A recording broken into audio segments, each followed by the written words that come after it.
The Whistler.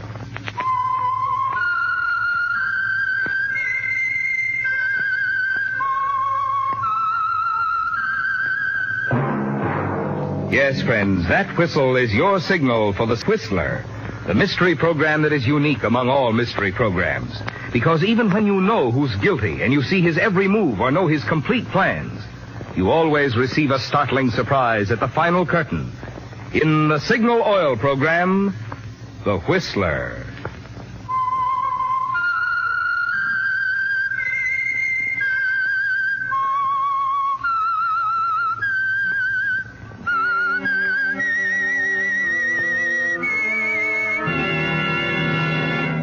I am the Whistler, and I know many things, for I walk by night.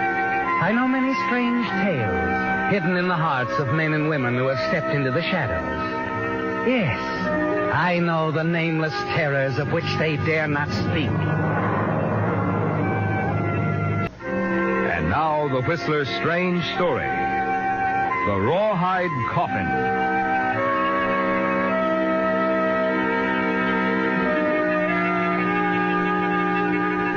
The girl, sitting alone at the Kauaui bar, paid for her drink, and then counted what little she had left.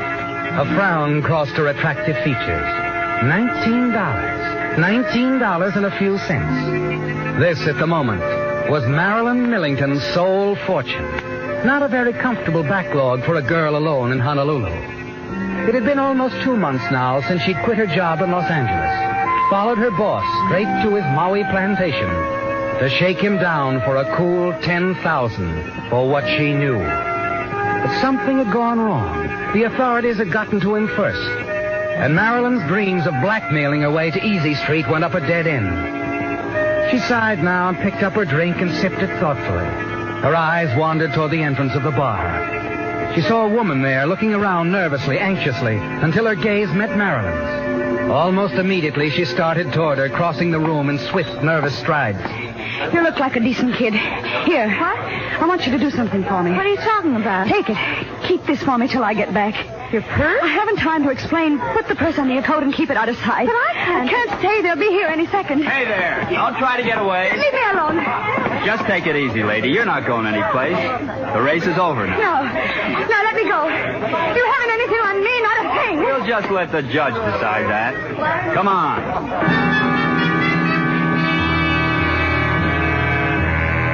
In the mirror, you watch as the policeman escorts the woman out of the bar. You wonder what it's all about, don't you, Marilyn? And as soon as they're gone, you go to the powder room, lock the door, and open the purse you've kept hidden under your coat, and draw in your breath at what you see. It's a thick roll of bills, Marilyn. And confused as you are, you start to count.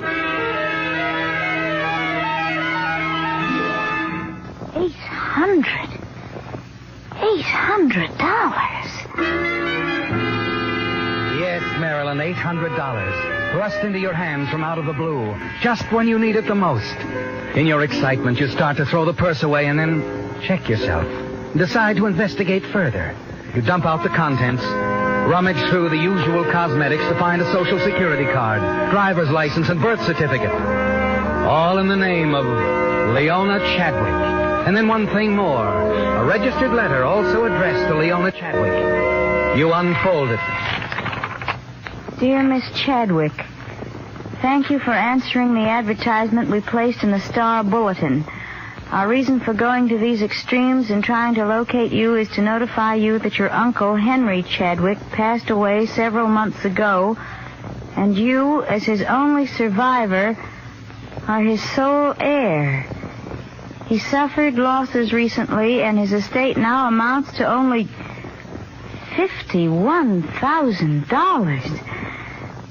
Your uncle regretted that the untimely death of both your parents years ago resulted in his losing complete track of your whereabouts, and he was deeply sorry never to have seen you since you were a child. However, we ourselves are looking forward to the pleasure of meeting when you arrive in San Francisco. All necessary documents have been prepared and await only your signature. Very truly yours. Well, Marilyn, it's quite a letter, isn't it? But there are some things it doesn't explain. Why were the police after Leona Chadwick? And why was she to get rid of her purse? As you leave the bar and walk down the street, you still wonder, don't you, Marilyn? Wonder if maybe there's more in all this for you than the $800. The thought stays with you throughout the night, and the following morning an idea occurs to you. You decide you're going to find out more about this Leona Chadwick. You hurry down to the courthouse, and after several inquiries, you find what you're looking for. A half-filled courtroom, and you're just in time. For the woman who handed you the purse last night is now standing before the judge.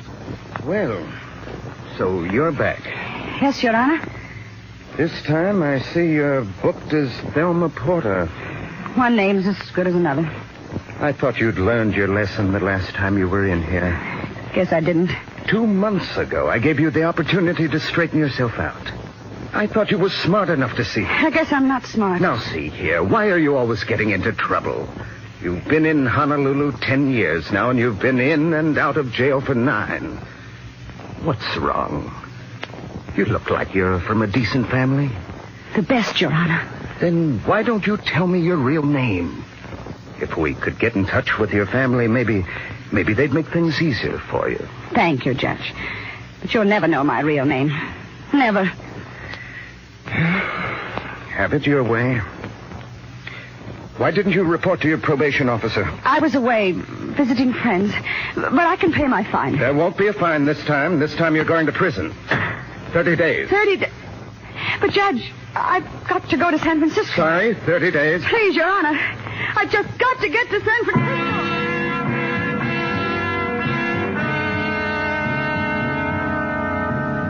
You watch them lead her away again, don't you, Marilyn? This time for a 30-day sentence.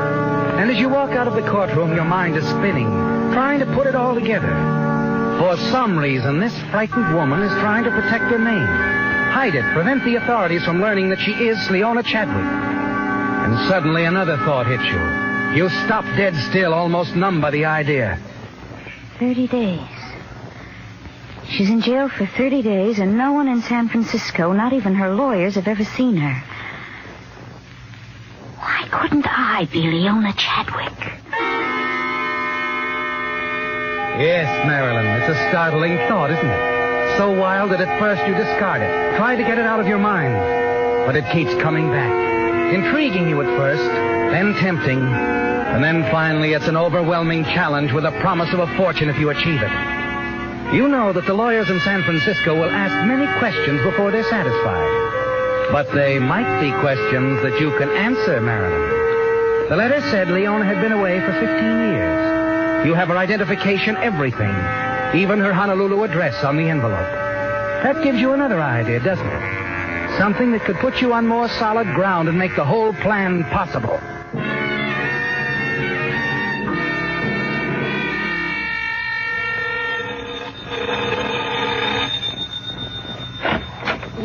Yes, what is it, dearie? How do you do? Are you the landlady here? Yes. Mm-hmm. Yes, I'm Mrs. Cooksey. Well, come about a room, have you? Well, no. You see, I'm a reporter for the Star Bulletin. I'm inquiring about Leona Chadwick. I understand she inherited quite a bit of money. Oh, that she did. Moved out yesterday afternoon. Went to San Francisco. Now, you can reach her there at the Hotel Lido. Yes. Mm-hmm. She said she made a reservation at the Hotel Lido. A reporter, Writing a story, are you? Yes, and I'd like some facts about Miss Chadwick. This'll be a big story. Good publicity for your place, too. I thought if I could speak to a friend of hers... Well, I am the closest friend Leona ever had. Mm-hmm. In fact, I'm just about the only friend she ever had. Oh, I wonder if I might come in. Why, yes, dearie, do come in. Come right on in here.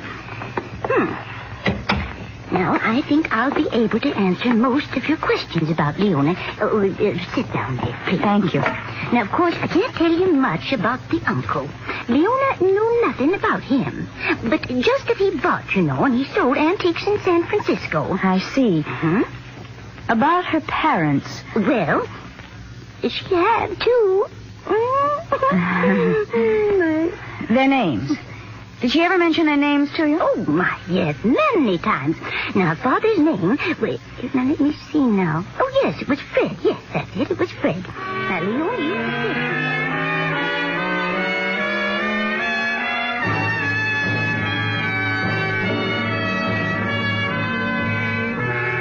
Yes, Marilyn, you write it all down, don't you? Take a half hour of careful notes for your paper until you have nearly 20 pages of information, all of it concerning Leona Chadwick.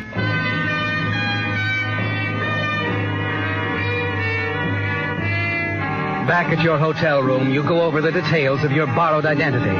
Pour through the vital statistics supplied by Leona Chadwick's cooperative landlady. Speak the important ones aloud over and over until they're almost a part of you. And there's something else that's important, too.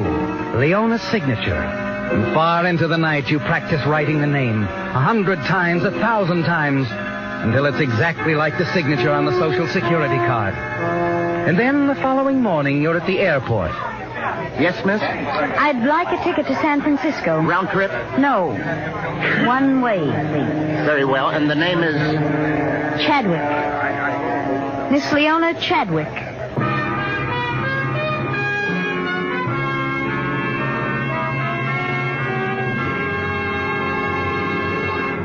With the prologue of Rawhide Coffin, another strange story by The Whistler.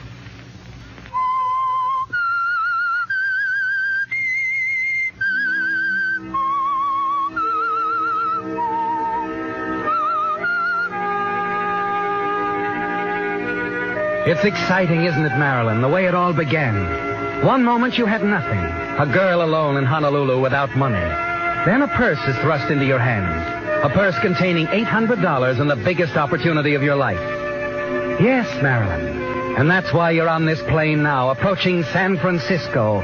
Why you're posing as Leona Chadwick, the frightened woman who gave you the purse and who got herself locked up for 30 days in Honolulu. It's the opportunity of a lifetime, isn't it?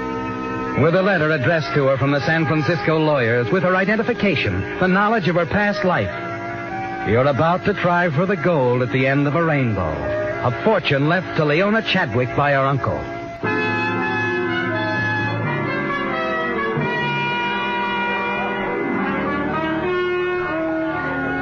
Front boy. 221 for this couple.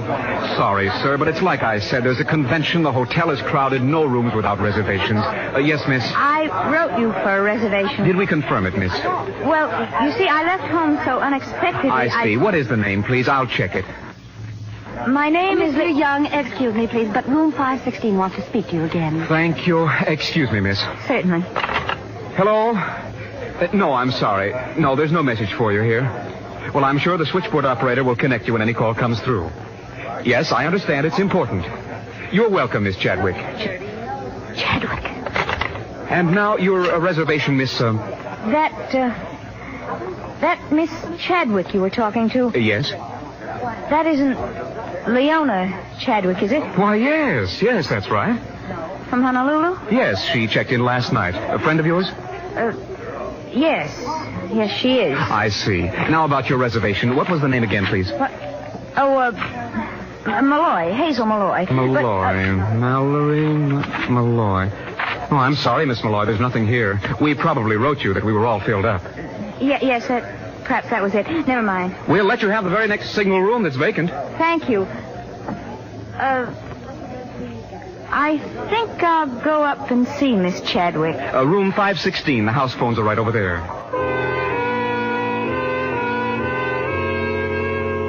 Well, Marilyn, your scheme hasn't worked out according to plan, has it? It seems someone else is taking advantage of Leona Chadwick's jail sentence. Yes. And as the elevator reaches the 5th floor, you know there's only one thing you can do. And that's to have a showdown with a girl in room 516. Who is it?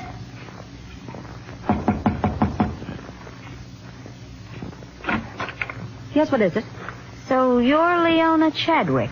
Why, yes. May I come in, thanks? Now, just a moment. What do you want? Just a friendly little chat. First of all, who are you, really? Who am I? I'm afraid I don't understand. Look, you're registered as Leona Chadwick. But who are you? Now, see, Come on, throw away the bobby pins and let your hair down. whatever it is you're getting Let's at... put it this way, then. I want to play Leona Chadwick, too. My dear girl, I have no idea of what this is all about. But it's beginning to tire me. Leona Chadwick's in jail. You and I both got the same idea, to collect her inheritance while she's tied up.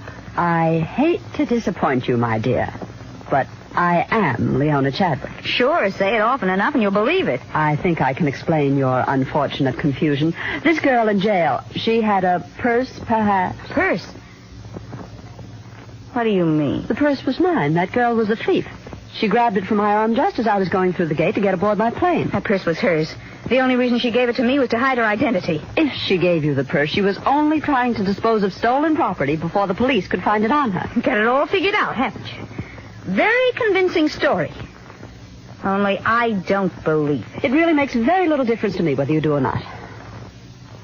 If you are Leona Chadwick, why don't you call the police? Right now. That's an excellent idea. Well, go ahead. What are you waiting for, Leona? Call them. All right. No, wait.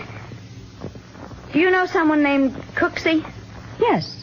Mrs. Cooksey, my landlady in Honolulu. Hello, operator. Put that phone down. Hello. Oh, what is the matter with that operator? Operator! I'm warning you, put that phone down.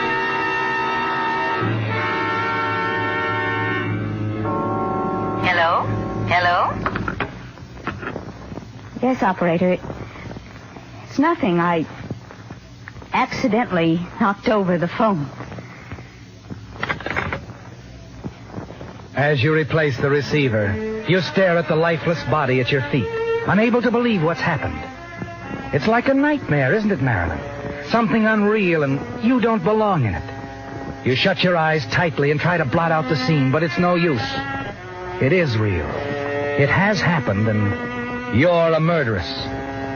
Now you must act. You must get rid of her body somehow. You look around the room. Your eyes fall on a large rawhide trunk in the corner. It's perfect, isn't it?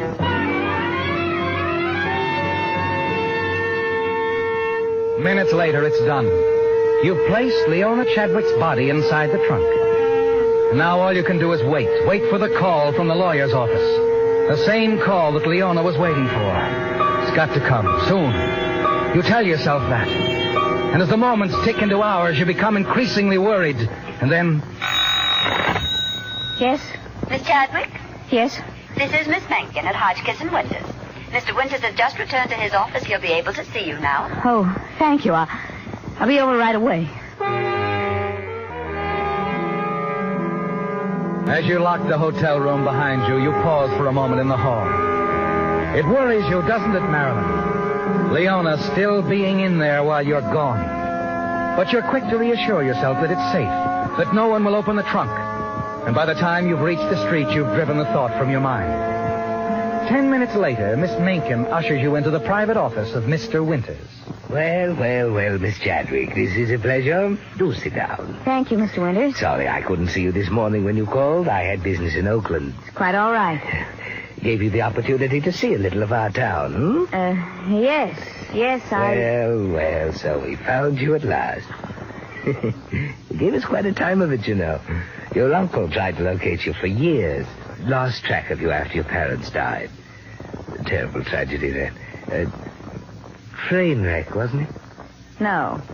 Father's car skidded off a cliff. Oh, yes, of course. Here in San Francisco, wasn't it? Seattle. Oh, that's right. Your uncle did say that.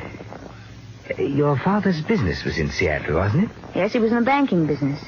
With my mother's brother, Charles Turner. Oh, yes. Your uncle always spoke highly of your mother, Miss Chadwick. Born in Hong Kong, wasn't she? Yes, but she spent most of her childhood in England. Well, yes, I remember. Then she came to the States as a young lady. Met your father here. No, she met him in England. They were married in London. Oh, so they were. I remember hearing your Uncle Henry mention your mother's brother. Very fine. Your conversation with Mr. Winters goes on for nearly an hour, doesn't it, Marilyn? A conversation of facts. He wants to be certain that you're the Leona Chadwick he's been looking for. Yes, and you're ready with the right answers. Not once are your defenses down. The more you talk, the more restless you become as you think of Leona's body in the trunk back at the hotel. The fear within you grows, the fear that her body will be discovered while you're here. You twist the handkerchief nervously in your hands, wishing the cross-examination would come to an end. And then finally, Mr. Winters slides a sheet of paper across the desk and hands you a fountain pen. It's the moment you've been dreading, isn't it, Marilyn? Fighting to remain calm, you take the pen, sign Leona Chadwick's name to the document. Mr. Winters picks it up, looks at it. Then at the signature on the Social Security card. A smile crosses his face, and he rises. Well, that's fine, Miss Chadwick. Well, I suppose that's all we can do for the present. I'll let you know when the other papers are ready for your signature.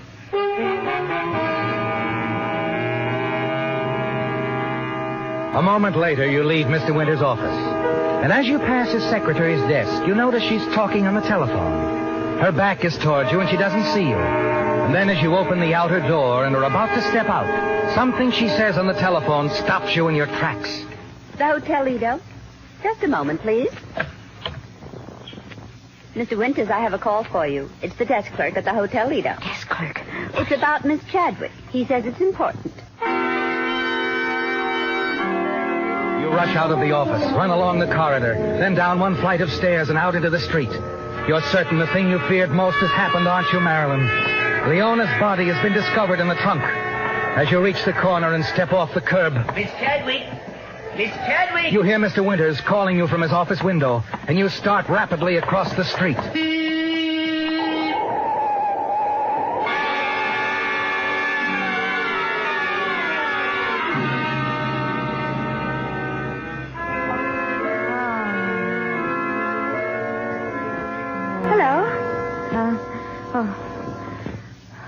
Who are you? I'm Nurse Connors. You're in the hospital. Hospital? You had an accident, but you'll be all right. Accident? You were struck down by a car. You've been unconscious for over 12 hours. How do you feel, my dear? Oh, Mr. Winters, You know, see. I feel somewhat guilty about all this. If I'd run out after you instead of trying to call you from my window, I might have prevented it all. What do you mean? Well, there was a phone call for you from your hotel. The clerk was inquiring about a friend of yours, Hazel Malloy. Seemed they'd promised her a vacancy. Hazel Malloy? Yes, he wanted to know where he could reach you. Oh, I see. Oh, by the way, I brought the papers along for your signature. I just leave them with you. Oh, thank you, Mr. Winters. And there's no hurry whenever you feel up to it. You need rest, my dear. And don't worry. Everything's going to be all right.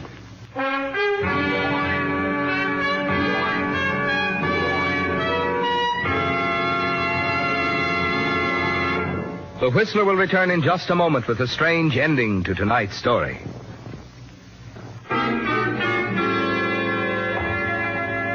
You're in the clear, aren't you, Marilyn? Perfectly. Leona's body wasn't found. Then you're quick to realize that your fears have been foolish. The trunk is safe in the hotel closet, just as you left it. You spend a quiet, restful night. Awaken the following morning refreshed and confident. Mr. Winters and the nurse are standing by your bed and smiling down on you. Feel better, my dear? Oh, yes, I feel wonderful. Just wonderful. Good. The doctor said I could take you home this afternoon. That is to my place in San Mateo. Oh? My wife and I thought you'd be more comfortable there. She'll be sure you're perfectly all right. But my things, my clothes... I know. My wife thought you might be worried, but don't be. I took the liberty of having all your things sent down from the hotel. What? I talked to my wife a moment ago. She said your trunk had just arrived. My trunk? None of your pretty dresses will be wrinkled, my dear. My wife's maid will see to that. She's probably unpacking your trunk right now.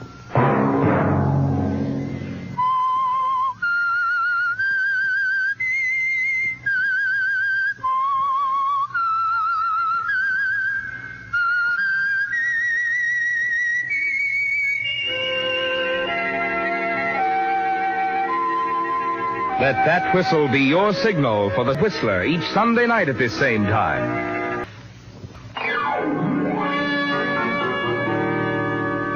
Featured in tonight's story were Louise Fitch and Fay Baker. The Whistler was produced by George W. Allen, directed by Gordon T. Hughes, with story by Robert Stephen Brody and music by Wilbur Hatch. Remember at this same time next Sunday, another strange tale by The Whistler. Marvin Miller speaking. This is CBS, the Columbia Broadcasting System.